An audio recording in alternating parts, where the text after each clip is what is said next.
I am sure that there are aliens that are aware of what I'm doing. Probably more than one species, because they communicate by mental telepathy, and consequently they can read your mind, and you can't hide what you're thinking even. So they would know exactly what everyone's doing and what thinking, and I'm sure I'm no exception.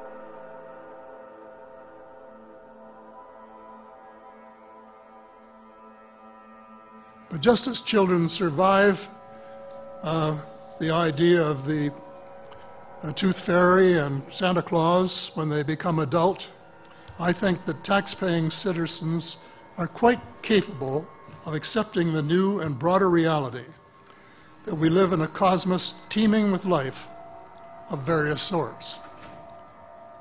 The fact that some other civilizations are more advanced than we are may be humbling, but that could be a necessary step in our survival.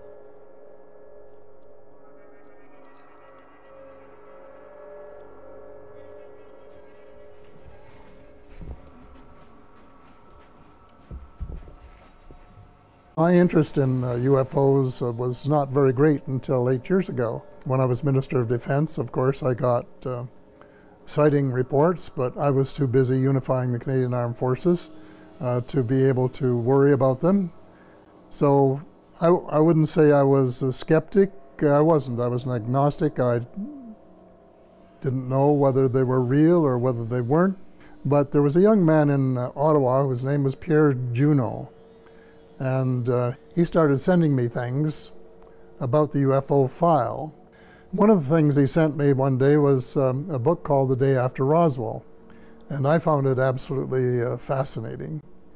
While I was reading the book, my nephew said, "What are you reading?" I told him what it was, and he said, "Well, I'm a skeptic."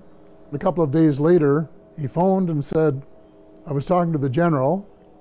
The general, incidentally, was a former United States Air Force general that he had met in his aviation career. And I told him what you were reading, and he said, "Every word of it is true and more." I phoned the general. Before I could even say hello and how are you, he said, "Every word is true and more." And he said that there had, in fact, been face-to-face meetings between United States officials and extraterrestrials from other star systems. And with that assurance, I decided to go public and say, for the first time, of anyone of cabinet rank from the G8 group of countries, that UFOs are as real as the airplanes flying over your head, and said it without any restriction whatsoever. As soon as the wire systems had got the story out, information started coming in. Dozens of emails with personal experiences of how people have seen vehicles flying over their homes, and in some cases how they've been abducted.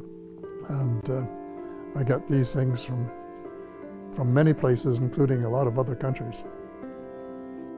I would not attempt to say how many terrestrials are living on Earth at the present time. I have reports of several species that are here and have bases here. There's one species that looks something like a praying mantis. And then the short grays are the ones that you see in the cartoons. The tall grays look much different. They look more like humans. And the Nordic blondes, for example, are so similar to humans that they can walk down the street and not be detected. None of them are exactly the same. They are way ahead of us in medicine, agriculture, and still, I guess, presumably in technology. There's no question the U.S. government took this whole idea of advanced technology very seriously and started back engineering and spending a lot of money on it soon after the crashes at Roswell in 1947. They have a very interesting way of keeping things quiet, and that is everything is on a need to know. So you could be working in a lab, or you could be making some kind of piece of machinery, and you wouldn't know what it was for. And then the guy that gets it, he would only know what it fits into. And this goes all the way up to the ladder. The rating was higher, the security rating was higher than for the H-bomb. So one of the top, and still is. That's the way it works. Which technologies are you certain that have been shared with us from extraterrestrials? Fiber optics, microchips, Kevlar, and improved lasers, and a whole range of things where their technology was much improved or advanced from ours, light years ahead, really, I think. Those were just the obvious ones that were fed into American industry, and more have been since.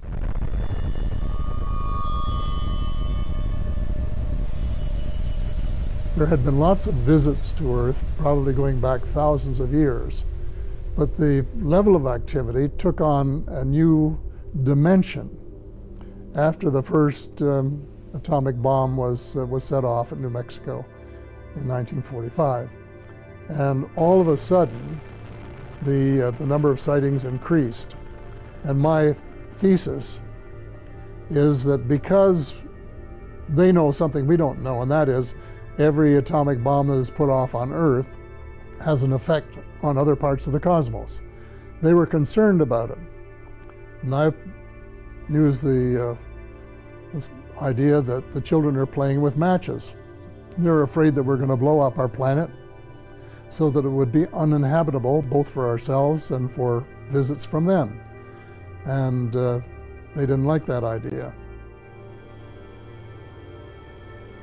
So they came down in larger numbers, and have been taking inventory of all the American bases, the Russian bases, Chinese bases, all of the bases, doing inventories, finding out exactly where they are, where the nuclear installations, the power installations are, and all that sort of thing.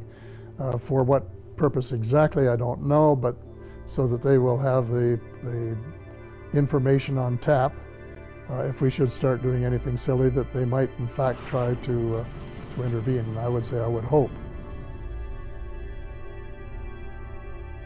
There are a couple of well-known cases. There was one in western United States where a UFO was looking at their intercontinental ballistic missiles and putting them out of action. And this was despite precautions and fail-safe devices that were designed to make sure that that never happened.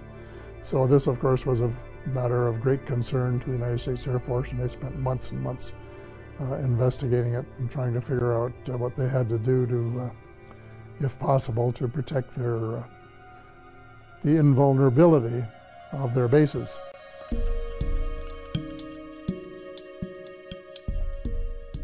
One of the problems I had when I first went public was newsmen saying, well, have you ever seen one? And I said, no. And then they said, well, then we can't really take you seriously. But my first actual sighting, I was at my place in Muskoka a couple of years ago for Thanksgiving. My wife Sandra said, going out to look for stars. And here was this very, very bright star right out over the bay.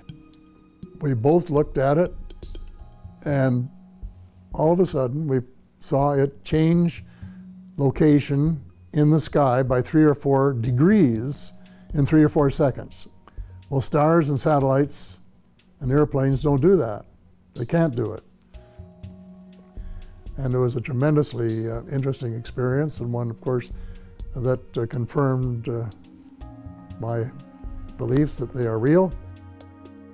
After I went public, my daughter, who lives in the old house here at Christmas time, saw one go by her window in the cross behind the boathouse.